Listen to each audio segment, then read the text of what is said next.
Hey everyone, this is Luke, and welcome to Exploring Kodawari. In this episode, we speak with behavioral scientist Dr. Kurt Nelson about the fundamental question in behavioral science: why do people do what they do? Kurt has a Ph.D. in industrial and organizational psychology, and he's the founder of the Lantern Group, which uses behavioral science to help optimize companies and organizations. But I found Kurt through another of his creations, his podcast all about psychology and behavioral science called Behavioral Grooves. Anyways, in this episode, we work through some of the basic concepts of behavioral science, especially those that are particularly intersecting with our current times. We spoke about the psychology of quarantine, mask wearing, and other changes brought about by COVID-19. We also spoke about the subconscious, cognitive biases, psychological priming, and other weird ways that the brain lies to itself. And lastly, we examined some of the effects that social media is having on our psychology and self-identity.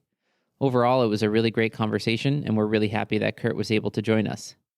All right, don't forget that if you like the podcast and want to support what we're doing, please leave a rating and a review wherever you listen. And if you really want to support us, click through to our support page where you can give a small monthly donation through our secure PayPal links. Either way, we're just so glad to have you listening and hope you enjoy this episode with Kurt Nelson. All right, we're going here. Kurt Nelson, welcome to Exploring Kodawari. Thanks for coming on. Oh, thanks for having me. I'm excited to be here. All right. So I found you online. I was listening to your podcast a little bit and then reading some of your blog. So I'll introduce you a little bit in the intro before this that I'll put in, but can you give a more personal introduction to who you are and what your background is in psychology and behavioral science? Yeah, so I am a behavioral scientist, which basically means that I'm exploring why people do what they do. And behavioral science is a pretty broad term, but I have a PhD in IO psychology, which is really trying to understand the psychology of business and the motivations for employees and how work works. But the idea of behavioral science goes well beyond that. And that's where my interest lies. That's where I try to put my effort and work. And as part of that, then have a company that looks at applying behavioral science inside of organizations with employees. But then, as you said, have a podcast myself called Behavioral Grooves, where me and my co-host Tim Houlihan interview researchers and practitioners and what we call accidental behavioral scientists, trying to understand a little bit about the research behind behavioral science and really understanding why we think what we think, why we do what we do, and really trying to peel back those different layers of what that is. Yeah. One of the things I loved about your podcast is after your interview with whoever you're talking to, you do like a post-mortem analysis, just the two of you. I think a lot of podcasts don't do that. And you get flooded with all this information. Then you're like, all right, that's going to leave my brain by tomorrow. So I really appreciate that. What made you choose behavioral? Is it behavioral psychology, or is that an official subdomain of psychology? Or so behavioral science is a broader perspective, and so it's interesting, right? It has gone through multitude of kind of evolutions as you think about it. Psychology has been around over 100 years now. Sociology, very similar. And then you get economics, which has been around for a couple hundred of years. But basically, there's all these social sciences that are at work. And behavioral science is basically saying, look, instead of being in these very narrow lanes, let's take a look at how these intersect when we're just looking across different people and what makes them think the way they think and act the way they act. And so real recently, a lot of focus has been put on what's called behavioral economics. And so economics, which you don't always think of as a social science, really is. It's about the behavior of people basically around money and how money drives different behaviors. But when you think about that had been this pretty consistently stayed classic economics perspective, which looked at, how people responded in these different circumstances. And it had basically a rational actor piece in it, where it assumed that everybody was really rational. Behavioral economics took this idea of psychology, interspersed it with with economics and basically said, look, we show that people aren't always rational actors from the perspective of what classical economics would state, right? We don't always maximize the amount of money we make. We don't always maximize what is called utility within there. Right. But we do it in very predictable ways because we're emotional creatures, because we have feelings and thoughts, and we, yes, I'm on a diet, but that cake looks really, really good. And I want don't I deserve a little cake after all? I've been good so far. Yeah. So when you melded those together, and that was actually in the 70s and 80s where that was starting to come forward, and then in the 90s and early 2000s it really kind of broke out. That was right at the time I was getting my Ph.D. and taking a perspective of this. And actually from that behavioral economics where it said, hey, we're bringing these two fields together, the behavioral science kind of said, hey, why is it just these two fields? Let's take a broader look at this. Let's take this big look. Let's bring sociology in. Let's bring neuroscience in. Let's bring anthropology in. All of these things that have to deal with any way that we're looking at the reasons of right. Or even like molecular biology with like Robert Sapolsky and stuff, right? Oh man, Sapolsky's fantastic. I have one of his quotes later on for a question. I love watching his lectures on YouTube. Oh my gosh, he's fantastic. My favorite book of 2020 was Behave by him. So okay, I think that's where this quote comes from. It's a huge book. So I anybody that is interested in it, it's big, it's dense, but man, he's a wonderful writer. He's brilliant. And if you read the footnotes, it is hilarious. So It's just one of those. For those who don't, who recognize the name, he's the guy that lived with gorillas, basically, right? Yeah, he has this big beard. He's like looks like a hippie, but man, he's brilliant. A really smart hippie. Fantastic. Cool. So I figured it would be good to just get this on the table quickly, and maybe hopefully off the table, the whole COVID-19 psychology topic. We're both musicians, and so that was a particularly weird time for musicians. I mean, it still is for most musicians. We just moved to this new city. She's starting in this new orchestra. I subbed with them last week. It was my first performance in probably 11 months, something like that. Wow. Except playing taps at a funeral, which that's not really performing. That's just a weird gig to play.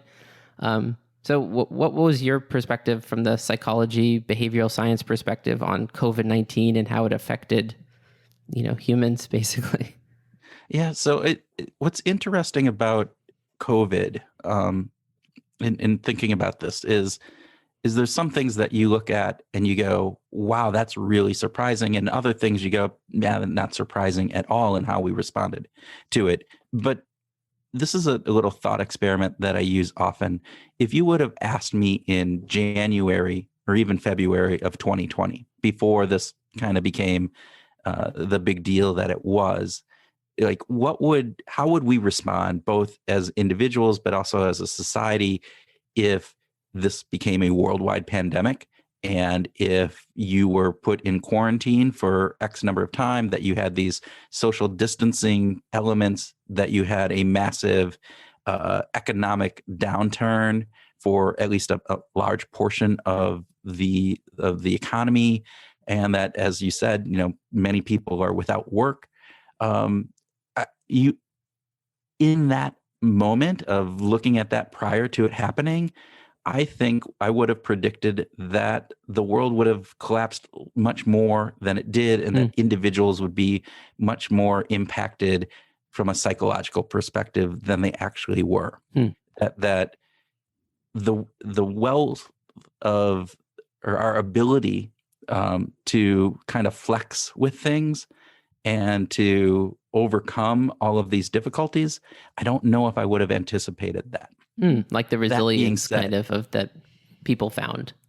Yeah, I mean, so the really interesting piece of this, and and this isn't to take anything away or to discount those people who do have gone through very economic hardships, personal loss from people, being sick or dying around them, but we're resilient as a species, and we adapt very well. And there's some psychological aspects about that, right? That we are very good at being able to work within the current situation that we have. It's actually, from a motivational perspective, there's a thing called the hedonic treadmill, where people get a raise if you ask them, what's going to make your life wonderful. If people are making 25,000, they'll often say, if I just got a job that made 50,000, and you can track that.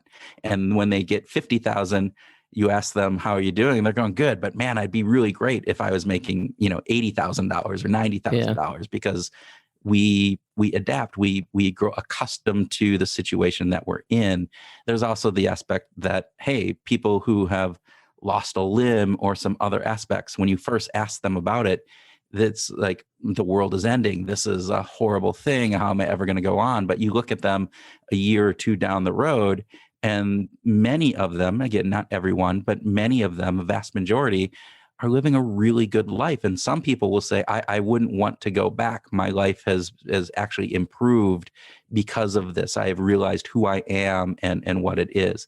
I think there is an aspect of that comes along with COVID-19 as well, that we have this inner fortitude that comes out, where in these times of challenge, in these times of stress, that can take over. And you can see that in the general population. Now, any individual, there has been lots of research that shows, hey, stress levels have gone through the roof, that there are people who are hurting economically. As you said, you haven't performed. And so, lots of people who haven't worked. And so they're facing economic downturns and hardships that are beyond pale. And yet, for the vast majority of everybody else, life is going on with some changes. Right. So, from an evolutionary perspective, it's like, of course, life goes on. Like, this has happened how many times in our, hundreds of thousands of years that we were Homo sapiens. And when you were saying that, I also thought of the Wim Hof Method, which we've both done. And the whole idea of like, your body awakens things you didn't even know was possible when you put yourself under stress, such as like ice baths or cold showers or something. No, I love Wim Hof. Oh, yeah? There you go. Oh, nice. So our cold water here in Miami doesn't quite get cold enough now for the shower. We're going to invest on an ice bath at some point. Yeah. Well, we'll just have to buy ice and go in the bathtub, I guess. Or that, in New York, our water was so cold in the winter, and I was loving, like, I got really used to, the first 10, 15 seconds really suck, but then you just get out of the shower and you feel amazing. It's like a pool temperature, a comfortable pool cold here.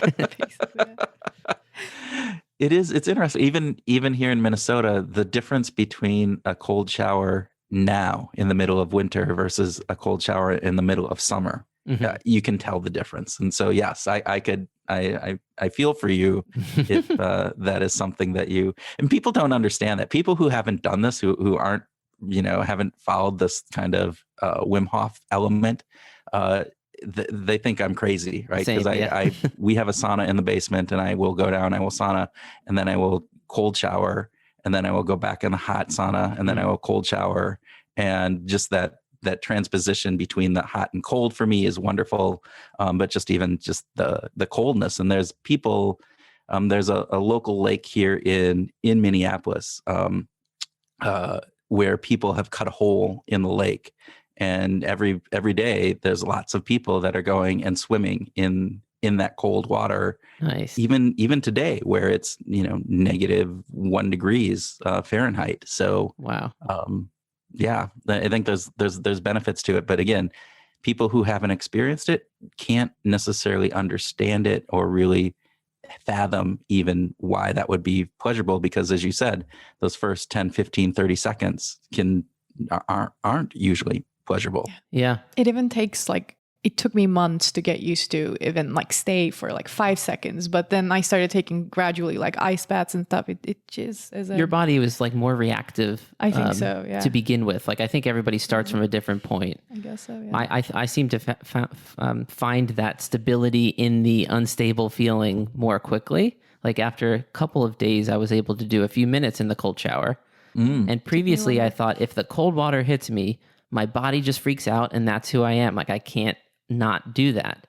And then just watching Wim Hof, he gives you this like inner courage. You're like, no, I'm going to do it. Set the timer for 30 seconds. And then by 20 seconds, you're like, I'll do a minute, whatever. Yeah. Absolutely, yeah.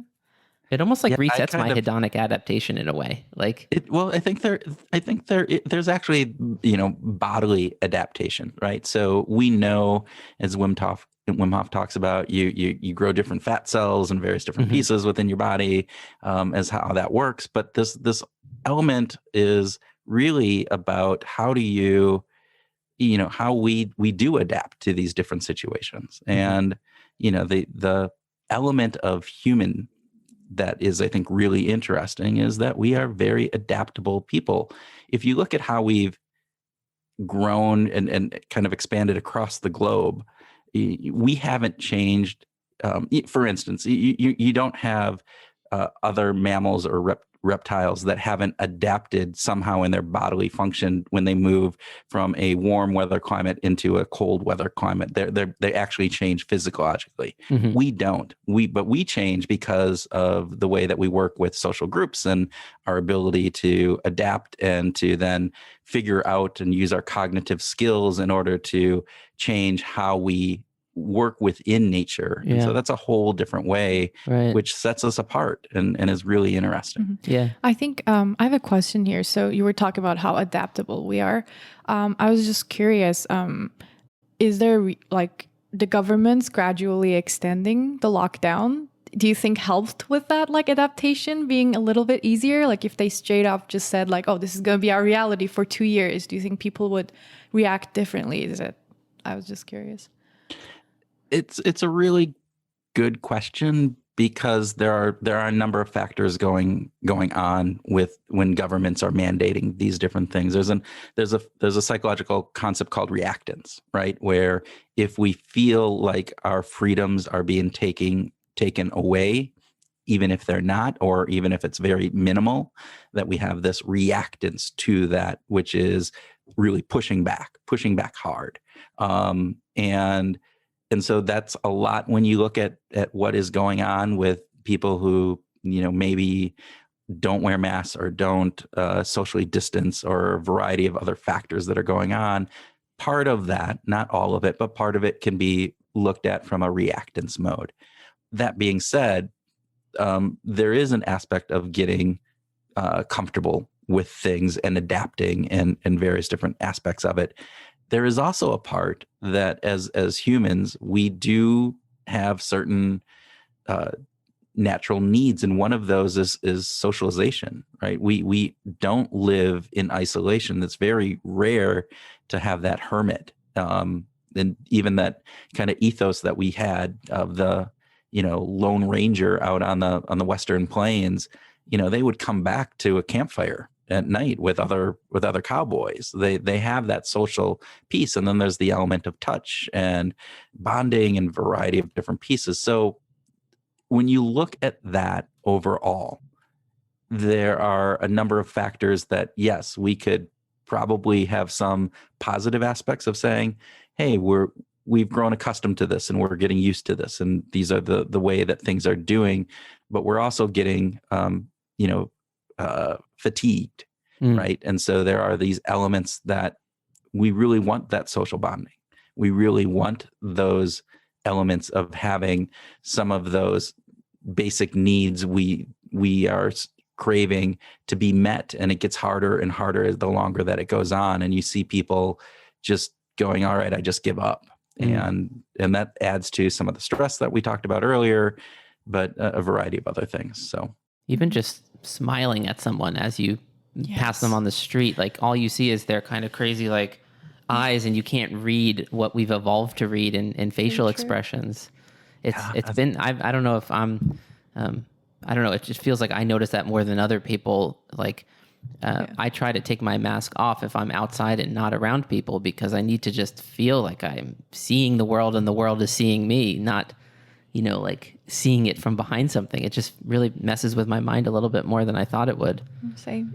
Which is really actually, again, when we think about that, 30% of our brain is based on our visual aspects, of which much of that was developed theoretically, right? There's the idea is much of that was developed so that we could read other people's faces, because that is that indication.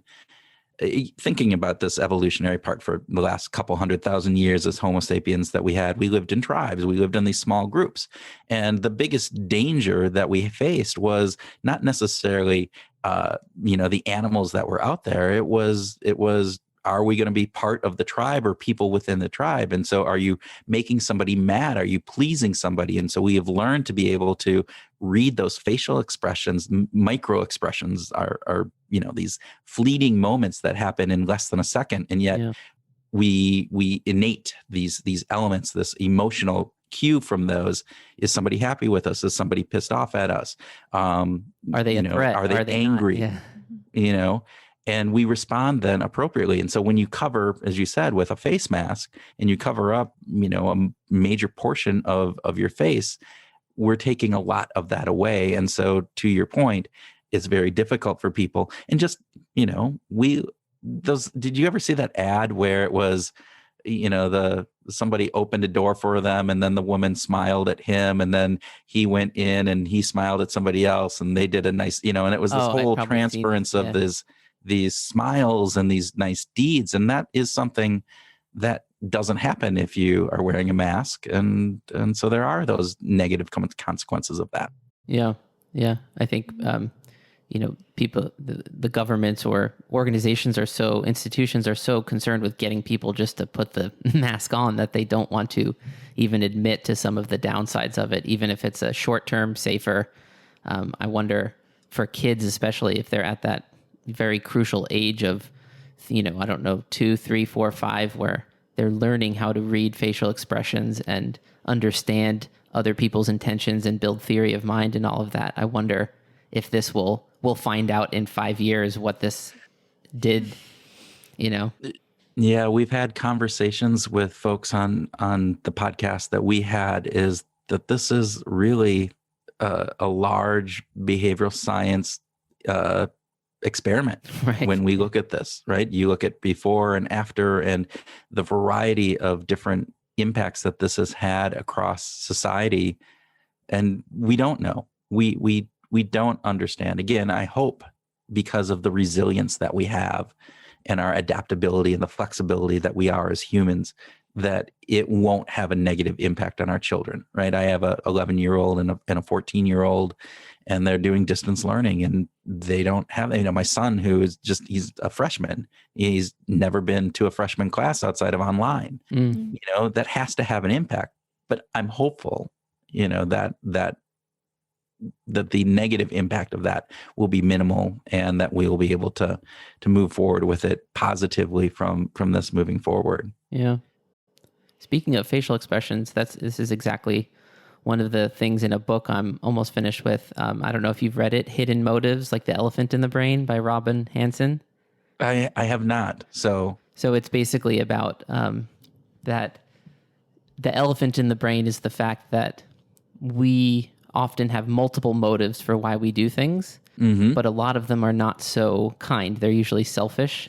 And so I think it was Robert Trivers who said, we learn to deceive ourselves so that we can better deceive others, so that we are not honest with ourselves about our own intentions, because people are so good at reading your face. If you know the truth and then you're saying some other motive for why you did something, they'll read right away that you're not being honest. So it's best to keep those true motives in your subconscious so that you believe the lies that you're telling the world, kind of thing. And he goes through a lot of economic data that just shows, here's why we say, we educate children in this way. And here's the data that shows we're not getting close to that mark. Why would we not change something? Here's the data that shows different things in the medical field. So he goes through different areas of life. And I think he's an economist, or he has a background in economics, but I forget exactly what his degree was in. But anyways, it's a really fascinating book. It's called The Elephant in the Brain. And hopefully we're having him on the podcast in a few weeks. We've been back and forth scheduling him. But so I guess my question would be something like, how do you think about the subconscious and its effect on behavior? I've also been starting to read Jung, Okay. which that's a mind bender. But yeah, what's your subconscious? Yeah, Jungian psychology is interesting. I mean, there's lots of people who abide by it, and a lot of the empirical research on that is lacking, at least in recent things. That being said, unconscious is definitely there, right? I mean, we have an unconscious brain that impacts us much more than we would like to think. And so it was interesting when you were bringing that up. It reminded me of cognitive dissonance, right? This idea that, hey, if my actions and the self-concept of myself are not in alignment. In other words, I want to be a good person, right? I have the self-image of myself as being a helping good person, and then I see a homeless person on the side of the road and I just go past him without, helping them out. There's a dissonance there. There's this, all right, if I'm a good person, wouldn't I want to help this person out? And yet, I'm not doing it. So that adds this tension in my brain. And so we do a variety of different ways that our brain circumvents that. So it's like, oh, well, if I gave that person money, they would just spend it on alcohol and go further down that line. So I'm actually helping them, by not giving them money. And we tell ourselves these little stories to make ourselves feel better. Or we do this thing of confirmation bias where we'll look at things and we'll just say, hey, this aspect is actually not as bad. They're not off, they're bad off. They look like they have good shoes, so they can't be really that poor, right? So they're just trying to fool me when in fact, that we don't know that, but our brains work at a very subconscious level, giving us that information. Yeah. I was just going to say, this is like a coping mechanism, I guess. Like, we cannot really exist without this, right? I cannot imagine not having that little voice, like probably, I don't know, you'll become a sociopath, I guess, in that case. Like, I don't know. It's very true. And it happens at a perspective where we don't even realize that it's going on, which is part of this. And so some of the work that I've researched and have brought into organizations is a concept it's behavioral priming, right? This idea that things that we see or experience that aren't necessarily related to a behavior that we're doing impact us in ways in subsequent behavior. So, for instance, research by John Barge, who's one of the leading people on this, did this thing where basically they're riding up in an elevator.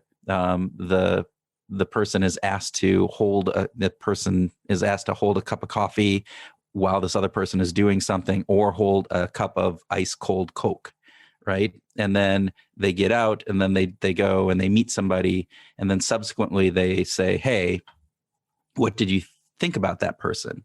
And the people who held the warm coffee felt that person was nicer, more egalitarian, had all of these very positive aspects, versus the person who held the cold Coke thing of ice, glass full of ice, said, oh, that person is distant. That person has all of these, more negative consequences. And this is, they did a massive research on this, multiple people, and it was a significant, perspective. And if you ask them, it's like, do you think that holding that warm cup of coffee or holding a glass of ice cold Coke had an impact? They would say, no, you're crazy. Of course not. I'm just a rational actor. They were just nice. That's why. Yeah, exactly. And there's lots of those types of examples, some fun ones where like people had a random stranger coming up to women on the street in France and asking them for their phone number.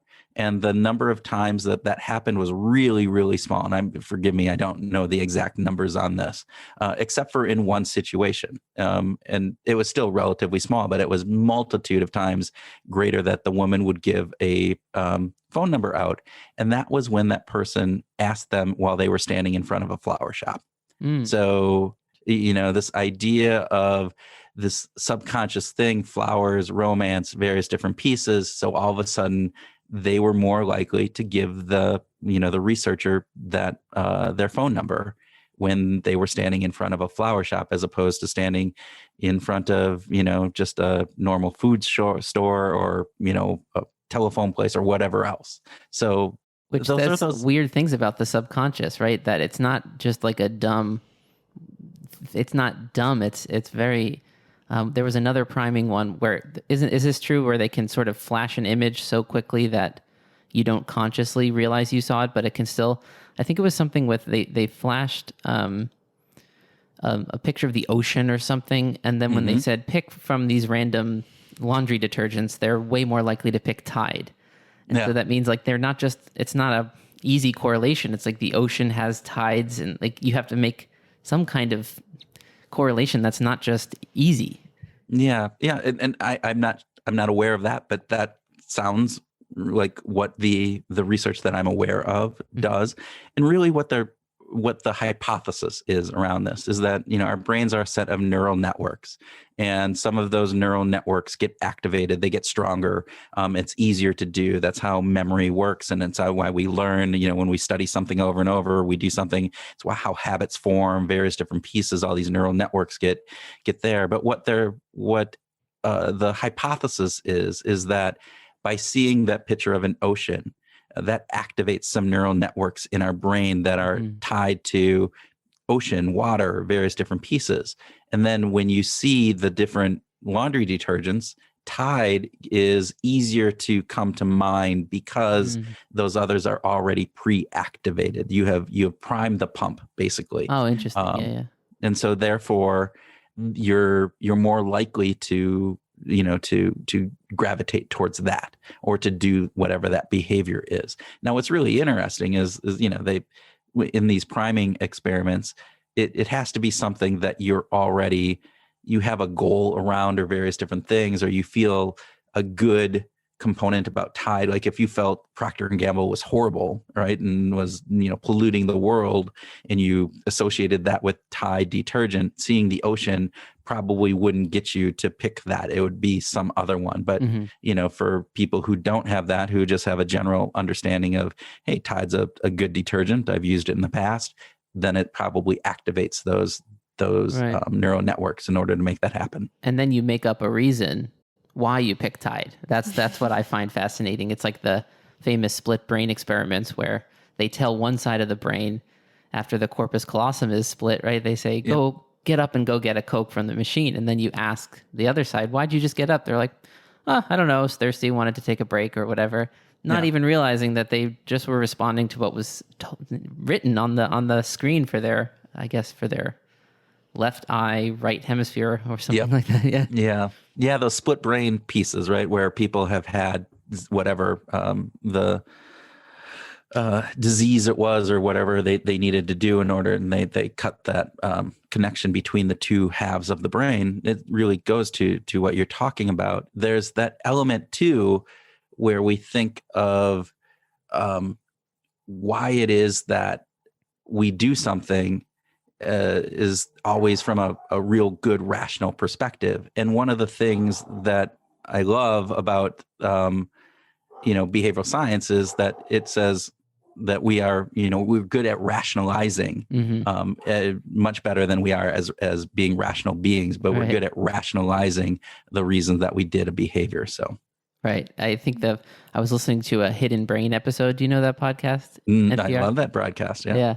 So there was one with Ian McGilchrist about his book, The Divided Brain, The Master and His Emissary. And it's just about the differences in how the two hemispheres process information. And so he was talking about a stroke patient who, because they lost all feeling of their left arm, or it could be the other arm. I get confused with where language is and whatever. But basically, somebody said, whose arm is that? And they just made up something that virtually made no sense. They said, oh, it's my grandpa's arm. Because they had no identification with the arm, but they had to explain why it's there. And it's like that, I guess that left brain rationalizing can just make up even the most ridiculous lie as long as it can believe it and like keep things like, all right, I'm explaining the world around me, everything's okay. Yeah. And that's really the last part that you just said. It's we as humans want to live in a world that we can comprehend. And it's a really interesting component, and it leads to a lot of, I think, some of the conspiracy theories, some of the other, elements that are going on in our world today, because we don't like the uncertainty. We don't like living in this kind of gray area, this quagmire, right? We want things to be more black and white, and we want to understand that, hey, this is how the world operates, and this is how I fit within it. And the world doesn't necessarily operate like that. Now, that's not saying everybody falls in that, but in general, we tend to lean more towards certainty than uncertainty. And there's lots of, wonderful research that points to that. But that, what you're just saying is absolutely right. As long as we can have a story that kind of explains and rationalizes what it is, it doesn't matter if it's as kooky as it can be, but if we believe it, then we're fine with it. Right. It's the famous George Costanza line, right? It's not a lie if remember, Jerry, it's not a lie if you believe it. Because Jerry has to pass the lie detector test for something.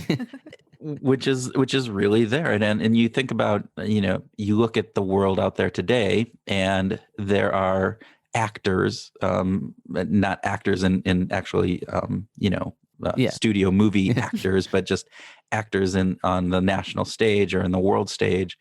And you kind of wonder, do they actually believe some of the things that they are saying? And, people go, oh, they can't. And I actually believe that to a certain degree, there is a certain belief that they have about what it is that they're saying, because otherwise there would be so much cognitive dissonance within them. Either that, or they are really good at rationalizing after the fact that they're doing this because of these reasons, and they're okay with telling people lies. But I think for many of them, they actually do believe. They truly, at some point their brain has said, yep, this is the story, and we're going to believe the story. And then confirmation bias kicks in, motivated reasoning kicks in, which are these behavioral biases that say our brain will actually decipher information that we get in such a way that it will reinforce our pre-held beliefs, even if the data is there that points directly opposite to it. We will pick the one piece within that data that we can either say, oh, this data isn't valid, or the piece within that data that says, oh, see, this actually reinforces what I say, even if the other 99% of the article or whatever it is, the data that we have, is totally against what it is. Yeah. And that's the way our brain operates. And so and I remember my mind being blown a couple of years ago. I was listening to the Very Bad Wizards podcast, and they had on Molly something. I think she's at Yale, maybe a psychologist at Yale. And I just wrote this quote in my phone. She said, bias is the brain's strategy for dealing with too much information. And the idea was that bias exists at all levels, from the moment the data is coming into your senses to how you decide what's important and what's not important. And the Laurel Yammy, was it Yanny or Yammy? I think so, yeah. Yep. Right. And of course you could imagine people getting in fist fight. No, it says Laurel. No, it says Yammy. And I feel like politics is so much like that. It's like, we're seeing the same reality, but seeing, you can't see without constructing. We don't just see the world. We build the world inside of our mind, and how we do that is very different depending on, who you are, how you were raised, are you religious? Are you, all these factors make you build different realities. And that made me certainly get in less political fights with friends and family when I realized, like, oh, they just see a different reality. Like, yeah, that's fine. We have to figure out maybe how to bridge that gap, if it's a close relationship or not. But it's not that they literally they feel just as right as I feel. Yeah, and that actually, what you just said is, I think, an interesting way of thinking about that. Right. So whether you're a Democrat or a Republican, think back at when how you felt when your candidate lost. And say, that was how hurtful or how painful that was for you. And then go, that's exactly what the other side is feeling in the time that their candidate lost. Mm-hmm. And it's no less real for them than it was for you. It may actually be more real for them, depending upon how strong a belief system you have around who your candidate is. And that can help. That can help, as you said, just bridge that divide between, because you go, yeah, I get it. I get that emotional response that we have. And as humans, we all have that emotional response. And so it can help. It's not a panacea. It's not going to solve, all of the problems that we have, but at least it might lead to better understanding. Yeah. And hopefully with better understanding, we can maybe get closer together and be able to find our shared values, which again, all of the research that has been out there, when you ask people things and you put them so that they are non-political, we are much more alike, right? As soon as it gets a political perspective on it, though, we could be in exact agreement on something as if it's stated in a way that doesn't come across as political. But as soon as you put, oh, well, this was a Democratic initiative, or this was a Republican initiative, you see the two sides separate and they feel very different about it, which again, if you were a rational actor, you would say, no, let's look at this from the merits of whatever it is that we're exploring. But that isn't how our brain works. Our brain works, as you said, starts deciphering information. Biases are a way of helping us comprehend the world in a way that allows us to not have to process everything so hard. It gives us shortcuts. It's these heuristics that we use in order to work through the world in a way that we're not analyzing, should I pick up this cup of coffee and move it towards my mouth? Am I thirsty or not? No, we actually just do it. So those are some of the factors that go into that. I mean, I think I figured out how to do this way later in my life. I'm Turkish, so I grew up in Turkey, and I was very invested in Turkish politics. And in the cases, I think you can't even pick your own president. Basically, we're at that point. There are elections, but there's no democracy. Let's be honest. And after I moved here, actually, I started really getting why these people vote for him, why whoever's supports him, and it just made so much sense for me, and it put me at such ease, understanding where they're coming from and why they're doing what they're doing, that I cannot even be in a dialogue, I think, with someone, I don't know, just who hasn't found that metacognition, that sort basically. of step back and see, okay, this is the landscape of what people are playing on, and not be inside of it. Even though I'm on the same side with those people, I cannot stand them talking about the other side, I'm like, how do you not empathize with these people? So it's the have you heard of the steel man technique? So, as opposed to the straw man? Yeah. So this is something we've done in our relationship. If we're getting in a fight, we'll just hit the pause button and be like, all right, you build my case as strongly as you can so that I agree with it, and I'll do the same for you. And then by the end of that, we're just hugging and then the fight's over. Because you just have to pause and really be like, all right, I can't just do what my brain wants to do, which is, make a straw man of you and make it look stupid and all. I have to actually make you agree with how I built your argument. And then the process of doing that dislodges you from that, binary, us versus them type thinking or whatever. Yeah. I loved you talked about the metacognition part of that. And then it also reminded me of debate, right? So my son was in debate when he was in middle school. And part of debate is you don't know which side you're going to be arguing before a debate happens, right? Sure, That's whatever the contentious issue is. And then you get, you take this side or you take that side. And so with that, they have to prep. And when they're prepping, they look at both sides, and they have to develop their arguments based on, again, you're competing to who has the better arguments. And so it's exactly that steel man kind of thing. And so I think debate is one of those great elements as if you're raising kids, to try to get your kids into debate, because it teaches them that there are two sides to most issues, and that if you look at them, you can find reasons why both sides are appropriate. That's not saying that one side isn't right and one side isn't wrong, but you can, at least as you were saying, I can hopefully understand why the other side might see this as this. Yeah. Like, for instance, I'm usually right, even though I admit I can see her perspective. Oh, exactly. Yeah, Yes, thank you. got the point. See, a Totally. psychologist has agreed with me. And there's confirmation bias right there, you know. I also had a topic that I just wanted to bring up, like on your opinion on human behavior and psychology of social media. We watched that documentary that was popular a couple months ago. What was it? The Social Dilemma? Social right? dilemma.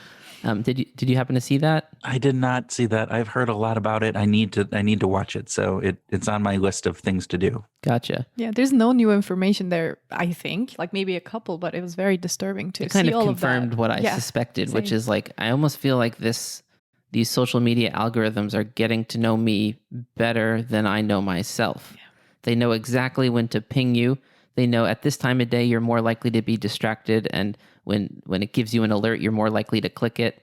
It knows what people to put to keep you scrolling, and these algorithms are learning your behavior with so much data, and the people that build them don't even understand how they work, because they just give an algorithm a goal, and then it teaches itself. I forget the phrase in computer science, but like they're self-learning algorithms, and they're basically in this closed box where they don't even fully understand how they work. They just know they tell them to maximize screen time. And so they're just trying to grab your attention as much as possible, because that's ad revenue for them. Yeah. There's not having seen The Social Dilemma, but having done some work in this area, or at least having conversations with people on our podcast about this, is there is an interesting component to this, and there is a behavioral science aspect of this that is very concerning for me, because when you marry big data, AI, the technological power that is out there with the algorithms that you were talking about, and you actually marry that with some of the insights from behavioral science, you are creating, in essence, a very powerful tool that impacts us. We talked about priming and the subconscious components, and you're impacting people at a very,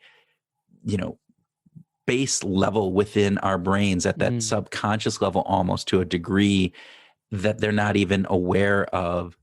So there's some really interesting research, right? That you can, if you've ever taken a personality profile, it's pretty intense. You fill out forms, any good one, not just the, your local, hey, are you not your BuzzFeed one? Yeah. Yeah. Right. Are you in Gryffindor, or are you Slytherin, or whatever it is? When you look at like an Ocean and Big Five, some of the larger, validated personality profiles, they're pretty intense. You have to go through, and they take a while, and they're really looking at who you are as a person, and they work pretty well. There's ability now, by just looking at the likes that you have on your social media feed. And it's like, and again, forgive me, I don't have the exact numbers here, but after 15 likes, they can do as good as like your boss. They can understand who you are as a person as good as your boss can. After 100 likes, it's as good as a friend. After 250 likes, it's as good as your spouse. And so they can actually predict your personality. And so once you have that personality profile of somebody, then you can understand what are the triggers that are going to get them to emotionally respond. And this has been, part of the thing with, Cambridge Analytica and a variety of different factors that they were looking at. Now, there's debate whether or not they were actually able to do that in various different pieces, but the element that it is out there, and to your point, that social media is designed to this. So there's an ethical component of saying, hey, are you getting people to do things that they wouldn't normally do, and at a level that isn't necessarily conscious to them, so that they can opt out or say no to it? And it's scary. And it gets to this point of, it's that idea of mind control. If you look at like George Orwell in 1984, or if you look at, Aldous Huxley and A Brave New World, we're much more in the brave new world that we're actually living in. It's like, oh, I'll just give you enough pleasure, knowing that will keep you sedated, and it will keep you, as you said, more time on the social media app, more scrolling, more things, so I can earn more money from you. And yet it doesn't take into account what the damage that does for people. And so I think that's a really important piece that behavioral scientists need to look at, but also I think as a society we need to better understand.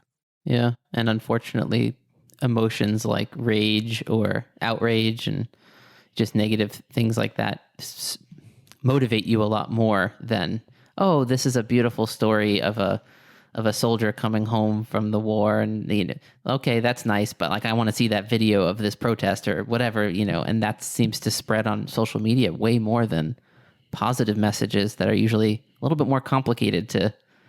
You just don't want it as much. It's like more junk food for your mind or something. Also, even the positive messages have really interesting motivations behind them. Like, it doesn't look as genuine. You're like, oh, it almost looked too staged. Like you were doing all of this to set this perfect view. Like, I don't know. Social media seems to have made a lot of people that I've seen become almost characters of themselves, like personas of themselves.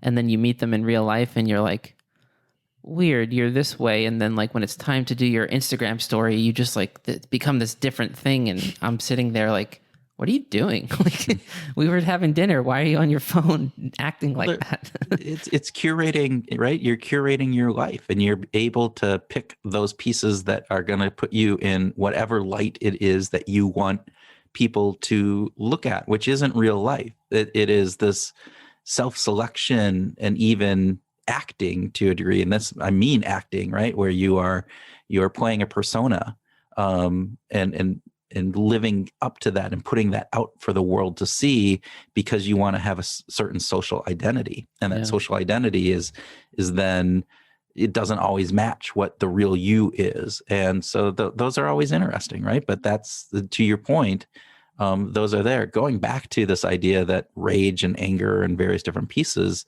are what we look at. We're wired, again, evolutionary, we're wired to pay attention to the negative. It's called a negativity bias. And partly that's for our survival. When we were in those, tribes, if you heard a crash in the forest, did you ignore it or did you pay attention to it? Because that crash in the forest could be a saber-toothed tiger coming, and you need to be prepared, and you need to then extrapolate out that this could be a saber-toothed tiger. And so now I need to get worried. And now your endorphins get, going, your all of the hormones within your body are putting you into this fight flight piece. Right. And so you have that, and it's better to assume it's a tiger rather than think, oh, a branch probably fell and it is a tiger. Like false negatives are much, or false positives are much better than false negatives, right? Yes, exactly. So to that point, right, we're wired in a certain manner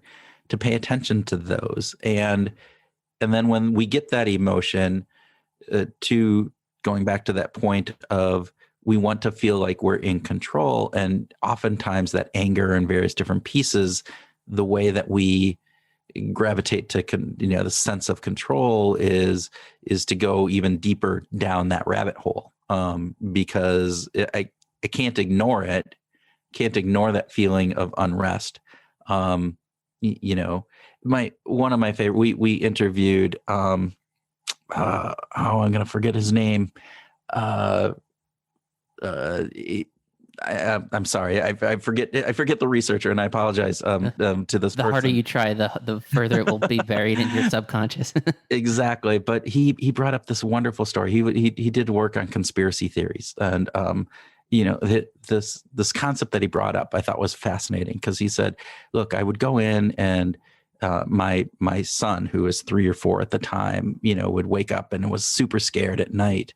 And, he thought there was a monster in the closet. And this idea, and he would go in and he goes, look, there's no monster in the closet. And his son said, and I'm misquoting this, but he said, if there's not a monster in the closet, then why do I feel like this? Why do I feel so scared? Mm-hmm. And so it's this idea that we have to assume certain things for the way that we're feeling. And there was some really interesting research, which actually went back to some of the cognitive dissonance work, that back in the 1930s, there was a large earthquake in northern India, up by the Himalaya mountains. And so it wrecked a number of buildings in various different places. It got a lot of news play. And then, but a couple hundred miles away, it was kind of felt as a light tremor and nothing really happened. Buildings didn't fall down and various different things. But people actually kind of glommed on to all of these conspiracy theories around it hundreds of miles away, not actually at the point where it happened and all the construction happened, but they said, oh, this was, designed by the government or various different pieces. And part of that was because they saw the news feeds about this and they felt this angst within them, but they couldn't necessarily go, well, I didn't see anything here. So they had to put that angst and make up a reason for why they were feeling that. Yeah. And so that is some of that element of that, if there's not a monster in the closet, then why do I feel so scared? Yeah. And I think that's a really interesting way. I wonder if there could be an analogous thing with COVID. Like, are you more likely to believe COVID's some hoax or some kind of conspiracy if you're just not affected by it and haven't known anybody who's gotten it versus being a doctor that works with it every day or something? That could be an interesting area. Yeah, and there has been, it's really interesting. And then you get, if you do if that does happen and you then form a belief and that belief gets anchored into your psyche, you get those people who get sick themselves or their loved one gets sick and they will deny it. They will deny the fact that, well, this can't be COVID. This is something else. And the doctor is right there going, look, here is the test. The test says this. These are the symptoms. Look at this. This is what is happening. And you have that confirmation bias happening because they can't separate that pre-held belief from the actual facts that are being placed in front of them right there. Yeah, for sure.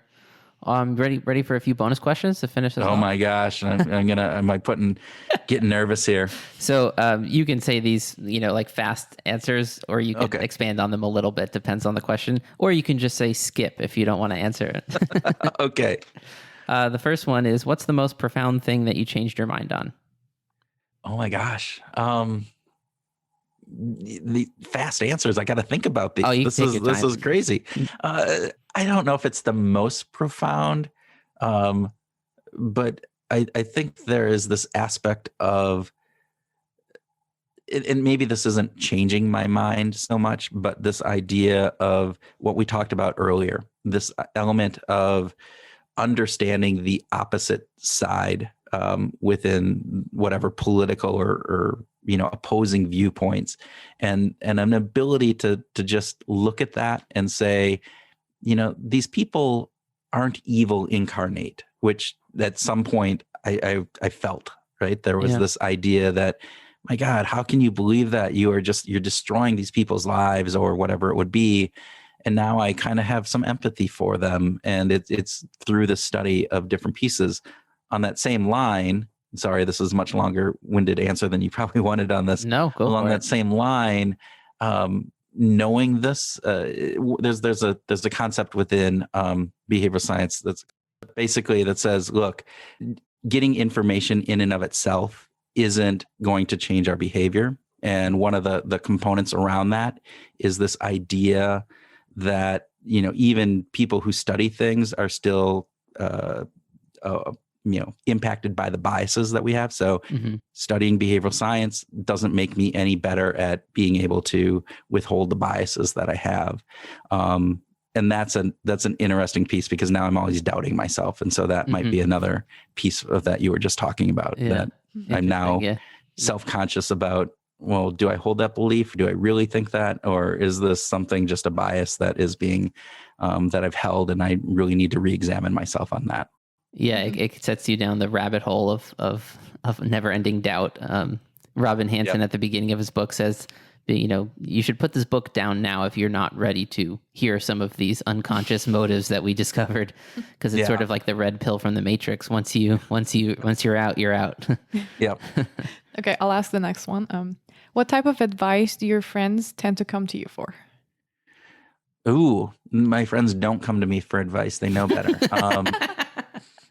But with that, no, I think lots of people are really interested in behavioral science, and so trying to understand why. And it's mostly like, why is this person acting this way? Not why they're acting this way, which is always an interesting concept, right?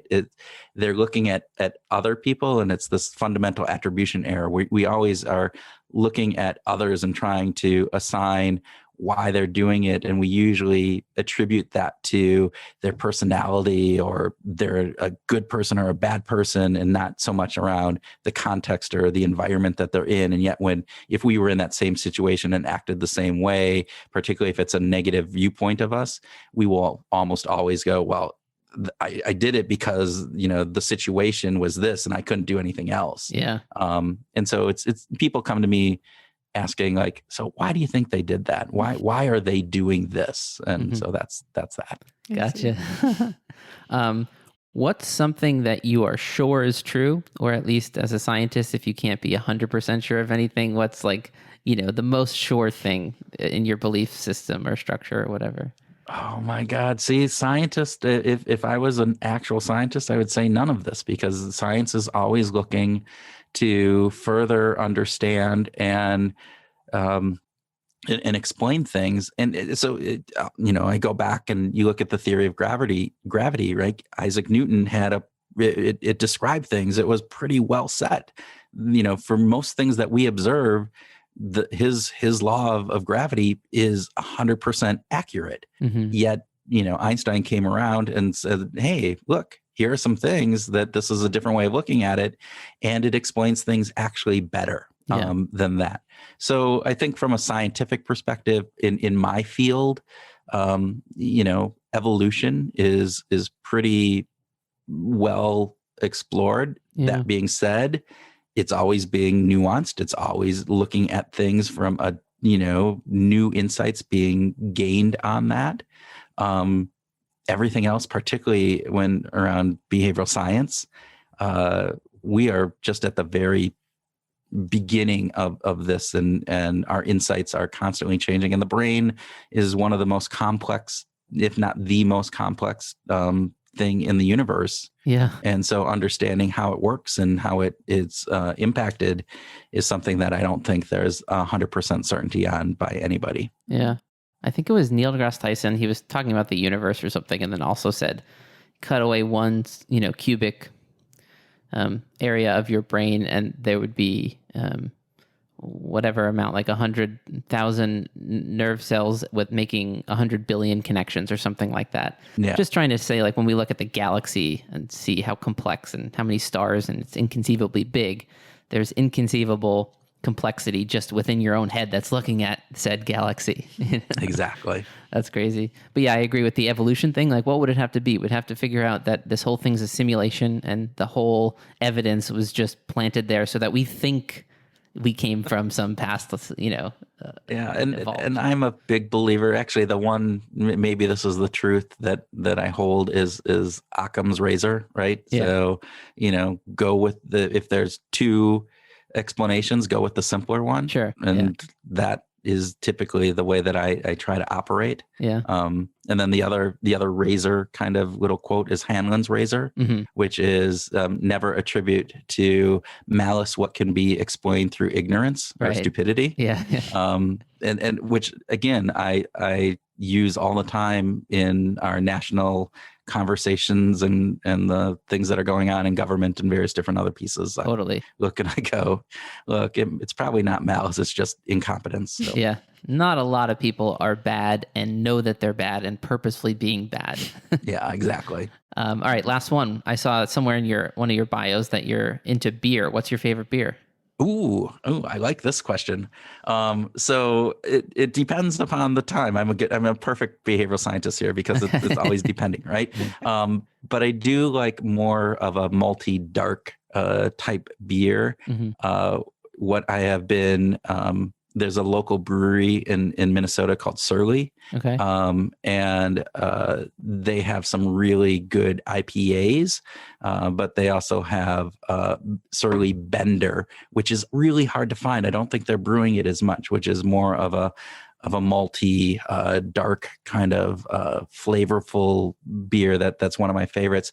And if not that, then a Left Hand Milk Stout is on top of that line too. So those are both good for a colder climate, I guess, right? they are, and perfect for a nice, -0 winter day. Although my wife will go, "What are you drinking cold beer for? You need like a hot toddy or some hot cider or something along this, or like a spiked eggnog or something." Yeah, mulled wine that's heated. Yeah. Ooh, mulled wine. Yeah. Well, thanks so much for coming on. This was a great conversation. Well, thank you. I appreciate it. It was fun for me too. So why don't you let people know where they can find you too, online, social media or website or whatever? Yeah. So if you're interested at all in behavioral science and want to hear more, and we talk with people who are much smarter than me on the podcast, it's Behavioral Grooves, and you can just go out to www.behavioralgrooves.com or any of your pod services, wherever you listen to this show. I'm sure it is available as well, and you can just search for that there. Otherwise, if you want to reach me, Twitter is I'm out on that a lot, and I'm at What Motivates. So you can go out and find me there. Awesome. And I'll link all that stuff in the episode notes as well to make it easier. All right, thanks for coming on, Thank you. We will let you know when the episode posts. Perfect. All right, have a good one. All right, thanks for listening to this episode of Exploring Kodawari. If you enjoyed it, we hope you'll consider sharing it on social media and with friends. You can also help us out by leaving a rating and a review wherever you listen to podcasts. Those help us more than you would think. And if you'd like to help us out in a more substantial way, consider going over to our website to make a donation through PayPal. Links are in the episode notes for this. You can do this as a one-time donation or a recurring monthly donation. All of that support will help us to set aside time in order to create content for the podcast and the blog. And finally, please get in touch with us and say hi, either on social media or privately through email. We'd love to hear from you. Thanks for listening, and see you next time.